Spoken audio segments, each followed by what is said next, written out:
I'm visiting here today with Craig Stanland. Craig, welcome to today's show. Alan, thank you so much for having me. I'm looking forward to our conversation. So, Craig, for the listeners here, can you give us a update on how you got to where you are today, your path in life, decisions, experiences, and for our listening group? Yes, absolutely. And I'll do kind of a 40,000-foot view.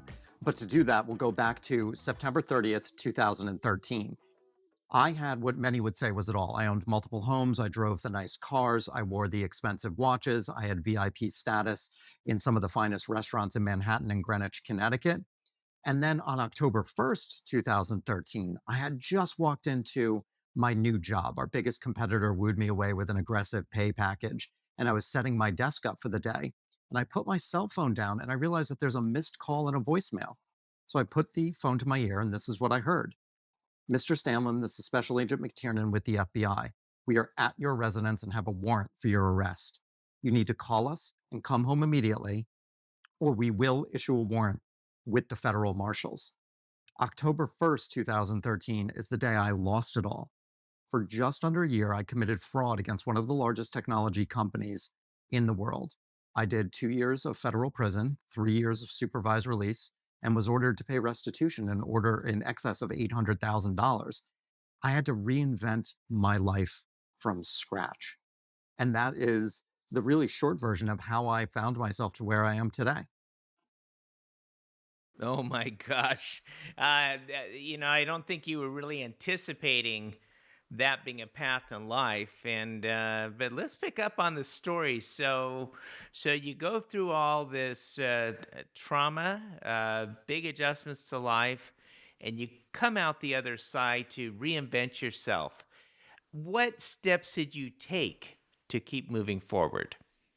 This is a wonderful question, and there are a lot of different ways that I could answer it, but I think what I'm going to do is stick with the 3 steps that I took while I was still in prison.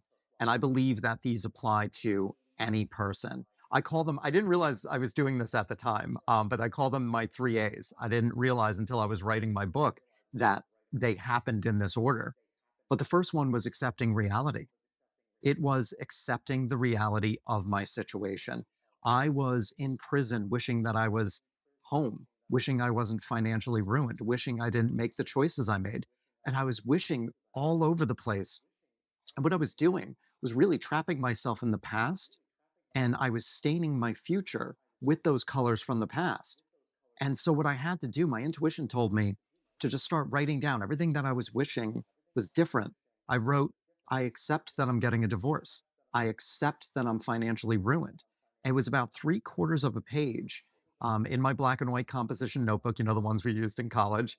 I hand wrote those, and it stung while I was writing them, but it gave me a baseline in which to start over.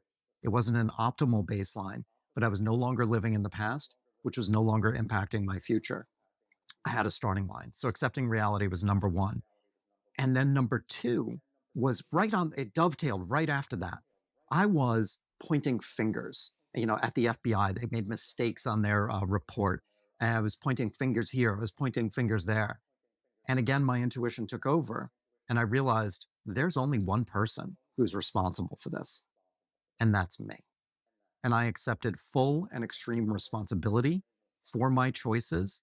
And what ended up happening when I took that responsibility, I then realized I have a responsibility for the remainder of my life. And that ties into that accepting reality to say, okay, this is my life now.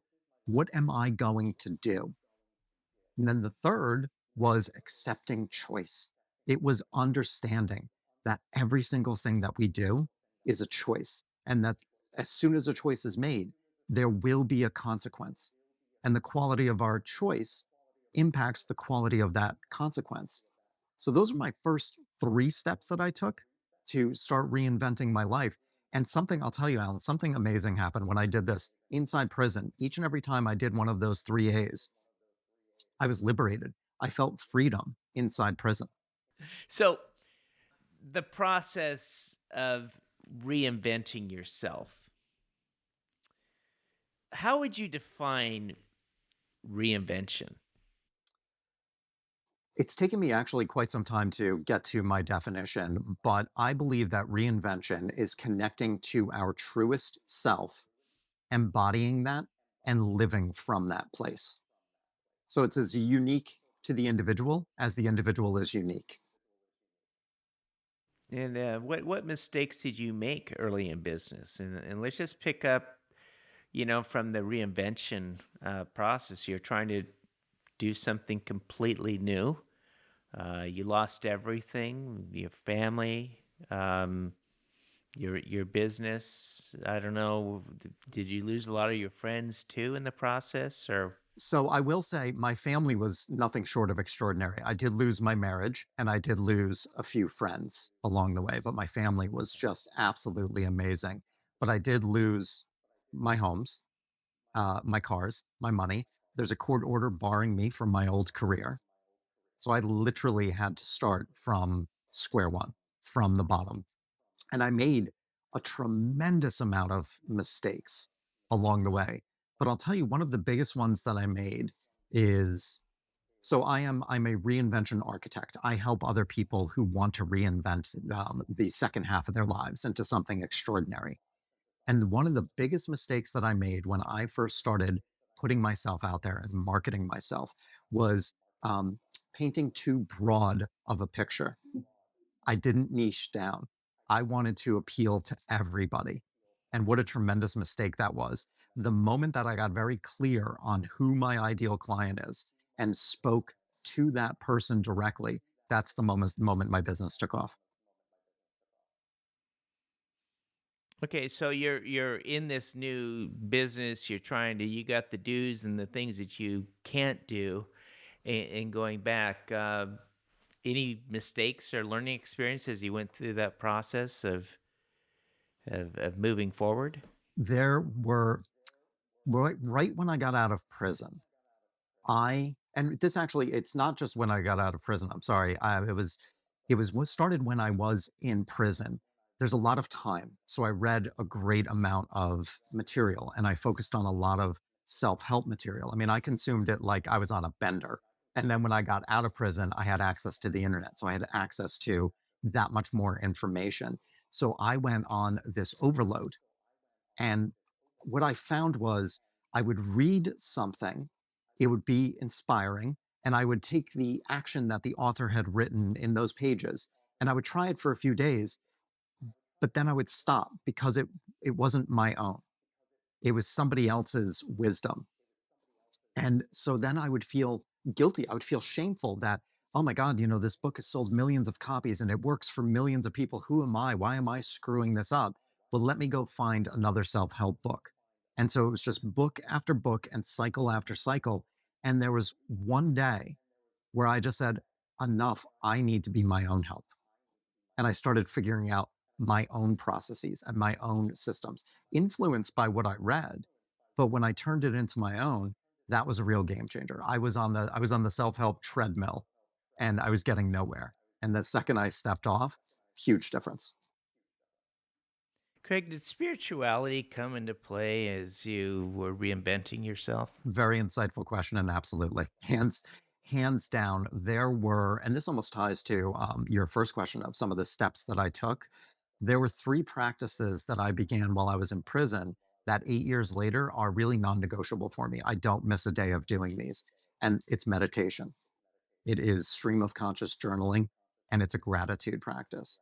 And those three things are extremely spiritual for me. And it was connecting with that spiritual side and understanding that I really wanted to give meaning to the suffering I caused those around me was an integral part of my journey.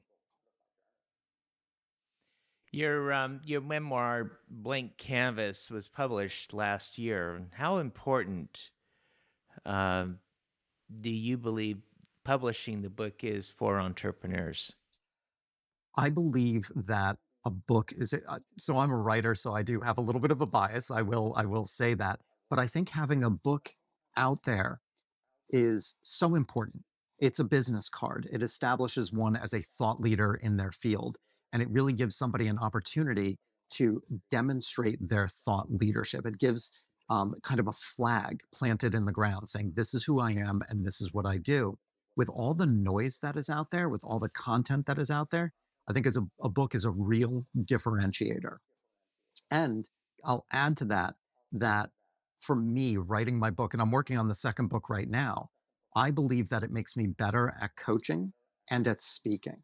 It allows me to articulate my thoughts, it allows me to process my thoughts and then be able to use those in service to others, even if what I'm writing doesn't make the final edit of the book. You know, Craig, there's a saying by God, I will forgive whom I will forgive, but of you it's required to forgive all men. And with that in mind, I'm going to set this question in place that a person that reads your book says, Craig, I look at your history. You went to prison, you did time, and now you're out in the workforce again. Why should I trust you? This is a very powerful question. And it's up to the individual. And it's up to the individual to look at the person I am today and to see what I'm doing today. Our past cannot define us without our consent. And if somebody wants to view a single snapshot of my life when my lives are really, they're movies. And, we all have the same beginning, we all have the same end, we have much different in between. This is a frame of the movie. It is not who I am. And for anybody who is curious whether or not they can trust me, they have to take that leap on their own side and get to know me. That's beautiful, and that's why I phrased this question with, our requirement is to forgive, but I'm sure that you have the question asked to you moving forward. Let's move forward on this one then. How do you differentiate yourself as an individual entering into the coaching space? What is the value added that you bring to the entrepreneur? So for me, and I know a lot of people are the same way, I want somebody who, I'll put it this way, I don't want the neurosurgeon who has studied the technique for thousands of hours but has never actually practiced the technique. I want the neurosurgeon, I really don't care what their education is, but if they've performed the surgery 1,000 successful times, that's the individual I want to go to. And it's the experiential learning that I believe is the differentiator. I had the corporate success. I had the rock bottom of suicide ideation and losing everything and building from the ground up to what I do now and being of service to others. So I think it really is, it's my experience and how I leverage that experience in service of others. Walk me through your process. A person says, "Hey, Craig, read your book, love everything about it. I'm rebuilding my life, and where do we start? What's our process?" So this is a very interesting one because it's as unique as the individual again, and there's a framework, but it changes on the individual. But a few of the staples that uh, I use with everybody is, what are your core values? Do you know what your core values are? And if you don't, let's get crystal clear on that. Is family important to you? Is creativity important to you? Peace or freedom? We need to get very crystal clear on those core values because they are going to determine the direction that we go into. Secondly, want to look at, what do you want? And I love this question. I love working with clients on this question because I'll ask them, what do you want? 99 times out of 100, everybody will tell me what they don't want. Well, I don't want to work so hard. I don't want to do this. I don't want to do that. And I let them go through their whole process. And I say, that's wonderful. Thank you for sharing. But you realize you didn't answer the question. What do you want? And it seems like such a simple question, but it's a very challenging question for people to really dive deep into. So when we start peeling back the layers on what somebody wants, they want some more peace and freedom in their life. Well, when do you feel most at peace? When do you feel most free? What is preventing you from doing those activities? What perceived obstacles are in your way? Do you have fear? Do you have a limiting belief? Are you self sabotaging your efforts? So, when we really get crystal clear on what we want and our core values, that sets the foundation for where we're going to go next. And that's really where the coaching can go in many different avenues. Beautifully said. So, for anyone looking to work with a coach, what advice would you give them so that they can maximize the investment? Working with a coach it's a significant financial investment, but it goes well beyond that. It is an emotional, it is a mental, and it is a spiritual investment. So you have four different categories that you're investing substantially in, and you really need to maximize that investment. So what I would suggest is, who is the person? This ties to what we were just talking about, the experiential, learning. Who is the person that's coaching? Have they walked the walk that they're coaching in? I think that is critically important. Their content, how they show up online. Do you resonate with that? Does it strike a chord within you? Is it real value or is it only marketing?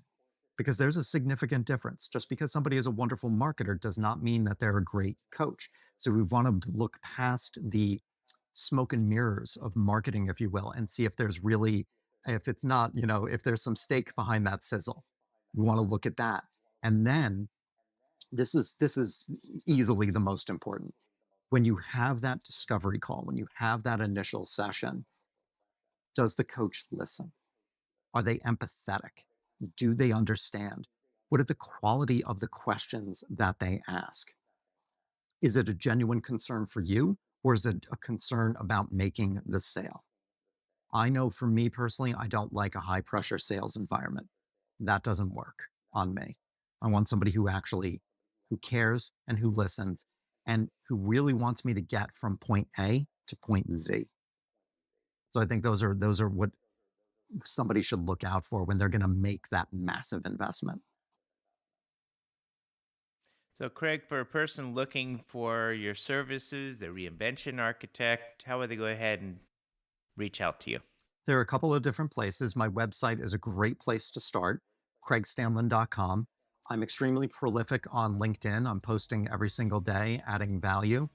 My TED Talk is How I Learned My Greatest Worth in Federal Prison.